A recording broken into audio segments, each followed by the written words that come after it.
जवान भतीजी जब नहा धोकर बाथरूम से निकली तो फिर उसके भीगे बदन को देखकर उसके चाचा की नीयत बिगड़ गई और फिर उसने नहा देखा नहा देखा और कुप्चे में ले जाकर अपने भतीजे के साथ इकसठ बसर करना शुरू कर दिया। नमस्कार दोस्तों, एएसएन क्राइम अफेयर चैनल में आप सभी प्यारे दर्शकों का स्वागत है।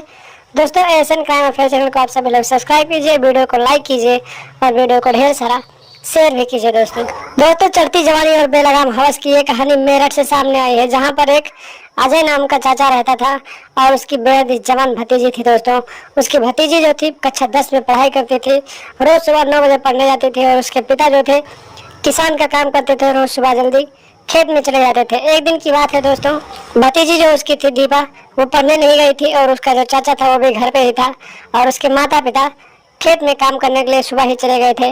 और जब वो नहा धोकर अपने बाथरूम से बाहर निकली तो उसके भीगे हुए गठीले बदन को देखकर चाचा की नीयत खराब हो गई और फिर उसने उसे कुप्चे में ले जाकर उसका गेम बजाना शुरू कर दिया। और उस दिन जब उसने अपनी भतीजी से पूछा कि तुम्हें कैसा लगा, तो उसकी भतीजी भी काफ़ी दिनों से अपने चाचा के साथ इकसठ बासठ करवाना चाहती थी, तो फिर उसको भी बहुत मज़ा आया और फिर उसने अपने चाचा के साथ बहुत अच्छे तरीके से इकसठ बासठ वाला गेम खेला। उसी दिन से चाचा और भतीजी का ये गेम शुरू हो गया और कई महीनों तक इन दोनों का ये गेम चलता रहा। लेकिन एक दिन की बात है दोस्तों, चाचा अपने भतीजी को रात के करीब 12-1 बजे अपने रूम में बजा रहा था, तभी अचानक उसके भाई की नींद खुल गई और फिर उसने जाकर देखा कि उसके भाई के कमरे से किसी लड़की की सिसकारियां निकलने की आवाज़ आ रही है।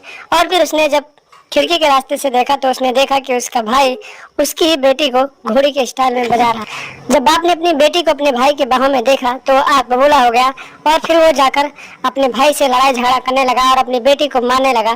दोस्तों, उसकी बेटी ने सोचा कि अगर बाप ने हल्ला मचा दिया तो फिर मेरी बहुत बदनामी होगी और फिर हम दोनों कहीं मुंह दिखाने लायक नहीं बचेंगे।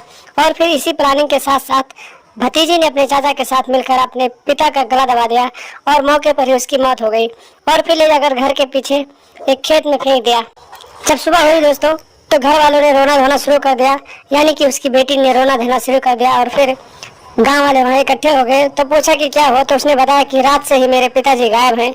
और फिर उसकी खोजबीन जब शुरू हुई तो ग्रामीणों को घर के पीछे वाले खेत में उसके बाप की लाश मिली और फिर इसकी सूचना पुलिस को मिली।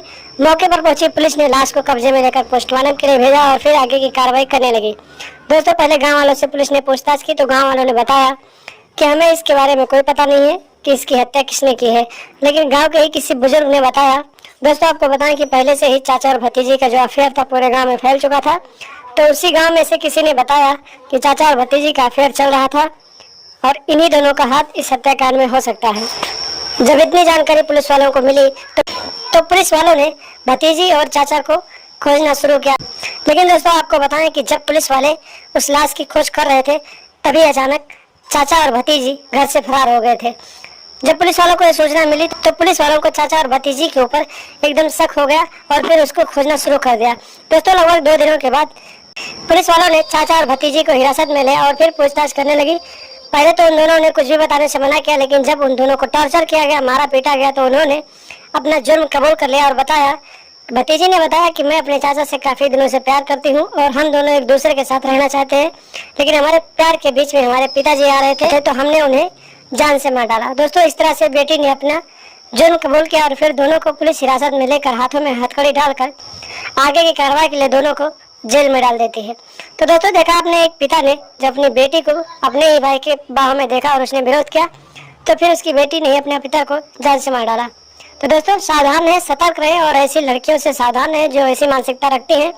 आप सबके भी आसपास होंगी तो उनको पहचानें और उनसे सावधान सतर्क रहें। अपने घर परिवार को सुरक्षित रखें, अपने यार दोस्त को सुरक्षित रखें और लगातार हमारे साथ बने रहें। हमारे चैनल को सब्सक्राइब कर लें और हमेशा देखते रहें एएसएन क्राइम अफेयर।